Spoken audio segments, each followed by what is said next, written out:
ময়মনসিংহের ভালুকায় সনাতন ধর্মাবলম্বী যুবক দীপু চন্দ্র দাসকে পিটিয়ে হত্যার ঘটনায় 7 ব্যক্তিকে সন্দেহভাজন হিসেবে গ্রেফতার করেছে র্যাপিড অ্যাকশন ব্যাটালিয়ন।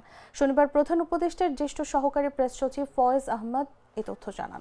র্যাব 14 বিভিন্ন স্থানে অভিযান চালিয়ে সন্দেহভাজনদের গ্রেফতার করে। এর আগে বৃহস্পতিবার রাতে ভালুকা উপজেলার স্কয়ার মাস্টার বাড়ির ডুবালিয়া পাড়ায় ধর্ম অবমাননার অভিযোগে ময়মনসিংহের ভালুকায় হিন্দু ধর্মের এক যুবককে পিটিয়ে হত্যা করে একদল ব্যক্তি। পিটিয়ে হত্যার পর ওই যুবকের মরদেহ গাছের সঙ্গে বেঁধে আগুন দেওয়ার ঘটনাও ঘটে বলে জানিয়েছেন ভালুকা থানার ডিউটি অফিসার রিপন মিয়া। নিহত যুবকের নাম দীপু চন্দ্র দাস বলে জানিয়েছে পুলিশ। তিনি স্থানীয় একটি পোশাক কারখানায় কাজ করতেন এবং ওই এলাকায় ভাড়া থাকতেন বলে প্রাথমিকভাবে জানতে পেরেছেন কর্মকর্তারা।